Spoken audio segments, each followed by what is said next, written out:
ये कहानी एक ऐसी औरत के ऊपर आधारित है जिसका पति जंग में घायल हो जाता है और फिर वो अपनी पत्नी की पर्सनल जरूरतों को पूरा नहीं कर पाता, जिस वजह से वो औरत अपने ही नौकर के साथ अपनी जरूरतों को पूरा करती है। अब इसके बाद कहानी में आगे क्या होता है ये हम आज की इस एक्सप्लेनेशन में देखने वाले हैं। पर दोस्तों चैटरलीज लवर और ये फिल्म 2015 में रिलीज हुई थी। मूवी की शुरुआत में हम कुछ लोगों को देखते हैं जो एक खदान में काम कर रहे होते हैं। तभी अचानक वहाँ एक धमाका होता है और ओलिवर नाम का एक आदमी जो उस खदान में काम करता था वो उनकी मदद के लिए भागता है और लोगों को बाहर निकालता है। पर उनमें से टेडी नाम के एक आदमी की मौत हो जाती है और उसकी डेड बॉडी को उसके घर पहुंचाया जाता है। इसके बाद एक पार्टी में हम कोनी नाम की एक खूबसूरत लड़की को देखते हैं। तभी उसके पास एक आदमी आता है जिसका नाम क्लिफर्ड चैटरली था और वो बहुत अमीर था।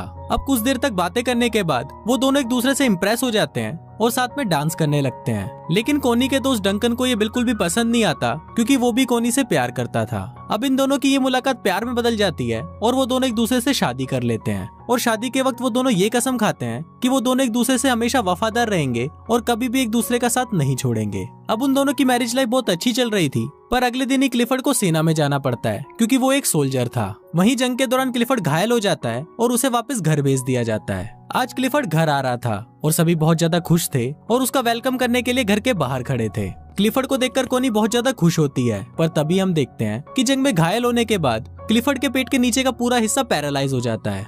अब क्लिफर्ड अपनी हालत से लाचार था और वो सबको थैंक यू बोलकर अंदर आ जाता है। वहीं कोनी क्लिफर्ड को जिंदा देखकर खुश तो हो रही थी, पर वो भी अंदर ही अंदर बहुत दुखी थी। उनकी खुशियों भरी जिंदगी में कभी ऐसा मोड़ भी आएगा ये किसी ने सोचा नहीं था। इसी बात से दुखी होकर क्लिफर्ड खुद को मारने की कोशिश भी करता है, पर तभी कोनी उसे रोक लेती है और वो उसे विश्वास दिलाती है कि वो हमेशा उसके साथ रहेगी। अब इसकी दूसरी तरफ हम ओलिवर को देखते हैं जो अपनी मंगेतर को लेटर लिख रहा होता है। इस बार ओलिवर किसी खदान में काम नहीं कर रहा था, बल्कि इस बार वो जंग में था। कुछ दिनों बाद जब ओलिवर अपने घर आता है तो वो अपनी मंगेतर को किसी दूसरे आदमी के साथ देख लेता है और वो उससे बिना मिले ही वहाँ से चला जाता है। कुछ दिनों बाद ओलिवर काम मांगने के लिए क्लिफर्ड के पास जाता है। फिर जब क्लिफर्ड उससे बात कर रहा होता है तब उसे पता चलता है कि ओलिवर जंग में उसी के अंडर काम कर रहा था। क्लिफर्ड इससे काफी इम्प्रेस होता है और वो ओलिवर को उनके पक्षियों का ख्याल रखने का काम देता है।